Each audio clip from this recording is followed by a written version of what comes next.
Hi all, இன்னைக்கு லஞ்சுக்கு நெல்லிக்காய் மிளகு ரசம் அண்ட் வஞ்சரம் ஃபிஷ் ஃப்ரை தான். நம்ம லைஃப்ல ரொம்ப கொடுமையான ஃபீலிங்ஸ்ல ஒரு சிலது என்னென்னா, சண்டே அன்னைக்கு கிருத்திகா அமாவாசைன்னு வருது, பிரியாணி சாப்பிடும் போது கரெக்டா லாஸ்ட் வாயில ஏலக்காய் இல்ல கிராம்பு வருது, லீவு நாள்ல நல்லா பவர் ஷட் டவுன் ஆகுறது, இதெல்லாம் தான். இந்த லிஸ்ட்ல ரொம்ப முக்கியமானது என்னன்னா சம்மர்லயே சளி பிடிக்கிறது.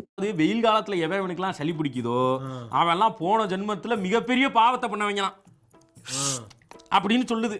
எது சொல்லுது? அது சொல்லுது. வெயிலுக்கு சில்லுன்னு ஏதாவது சாப்பிடணும் போல இருக்கும், ஆனா சாப்பிட முடியாது. டாக்டர் கிட்ட போனா சுடு தண்ணி குடிக்க சொல்லுவாங்க, ஆனா வெயிலுக்கு சுடு தண்ணியும் குடிக்க முடியாது. இப்ப எங்க வீட்டுல ஒருத்தர் அப்படிதான் அவஸ்தப்பட்டு இருக்காரு. வெளியே போனா கண்ட இடத்துல சாப்பிடாதீங்க, ஐஸ் வாட்டர் குடிக்காதீங்கன்னு சொன்னா கேட்க மாட்டாரு.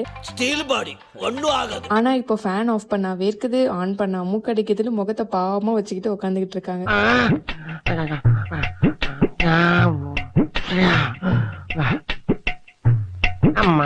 ஸோ இன்னைக்கு லஞ்சுக்கு வெறும் ரச சாதம் வேணும்னு கேட்டாரு. எனக்கு ஃபிஷ் சாப்பிட்டு ரொம்ப நாள் ஆன மாதிரி இருந்தது. ஸோ ஃபிஷ் வாங்க போனா அங்க பெருசா வெரைட்டியும் எதுவும் இல்ல, இருந்த ஃபிஷ் எதுவும் ஃப்ரெஷ்ஷாவும் இல்ல. சரி, இருந்ததுலேயே பெட்டரா இருந்தது இந்த வஞ்சரம் மட்டும்தான். ஸோ அதையே வாங்கிட்டு வந்தாச்சு. சுட சுட சாதத்துல கொஞ்சமா நெய் போட்டு நல்லா மிளகு தூக்கலா ரசத்தை தளர ஊத்தி தொட்டுக்க ஃபிஷ் ஃப்ரையோட சாப்பிட்டா அட அட அட. உங்களுக்கு கோல்டு இருக்கும்போது என்ன சாப்பிட பிடிக்கும்னு கமெண்ட்ஸ்ல சொல்லுங்க.